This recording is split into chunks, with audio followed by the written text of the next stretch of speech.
একবার যদি দেখিতাম মাগো জান্নাতের ওই মেলা, দুনিয়াদারি কাজ কর্ম ছেড়ে নামাজি পড়িতাম সারা বেলা। ও মুমিন চলো যাই যাই রে জান্নাতের পথ ধরে, ও মুমিন চলো যাই যাই রে জান্নাতের পথ ধরে। যুগে যুগে নবী রাসূল বলে গেছেন, কোরআনে খুলে পড় সবই আছে। আমার মহানবী যা কিছু বলে গেছেন, হাদিস খুলে পড় সবই আছে। কর বিশ্বাস থাকিতে নিঃশ্বাস এই দুনিয়ার বুকে, পর নামাজ পাইবা সম্মান পুলিশি রাতের ঘাটে। ও মুমিন চলো যাই যাই রে জান্নাতের পথ ধরে, ও মুমিন চলো যাই যাই রে জান্নাতের পথ ধরে। সুবহানাল্লাহ বলেন। কোন পথ?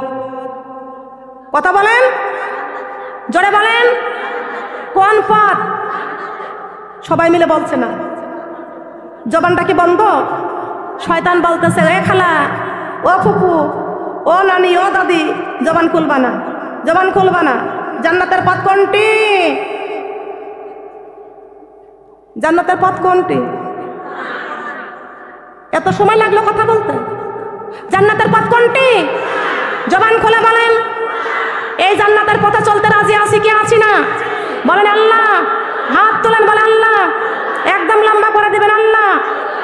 মালাকুল মউত আজরাইল আমাদের কাছে না আসা পর্যন্ত ফরজ নামাজ, ফরজ রোজা, ফরজ পর্দা, মা বাবার খেদমত, শ্বশুর শাশুড়ির খেদমত, স্বামীর খেদমত ছেড়ে দিব না।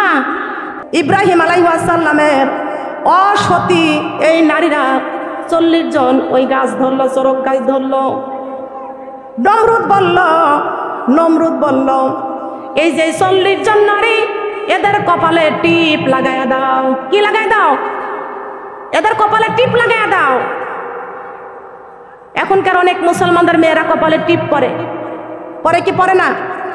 ওদের কপালে টিপ লাগাইয়া দাও। দেখবেন হিন্দুর মেয়েরা ওরা কপালে টিপ পরে কি পরে না? এখন আগের মুসলমানদের মেয়েরা অনেকে টিপ ব্যবহার করতে, এখন টিপ কেউ পরে না, অনেকে টিপ পরে না। তারা কোরআনের পক্ষে চলে আসছেন, সুবহানাল্লাহ, সঠিক মতো পর্দা করতেছে।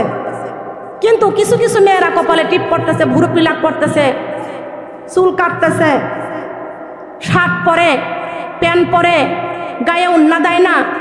ওরা হচ্ছে বেহায়ার মতো চলাফেরা করে। কথা বলেন ঠিক কিনা? তবে মনে রাখবেন, ইব্রাহিম আলাইহিস সালাম আগুনের কুণ্ডের মধ্যে দিবে, এমন সময় ইব্রাহিম আলাইহিস সালাম বলছেন, আমি এক আল্লাহর উপর ঈমান আনছি, দেখি আমার আল্লাহ কেমন করে আমারে বাঁচায়।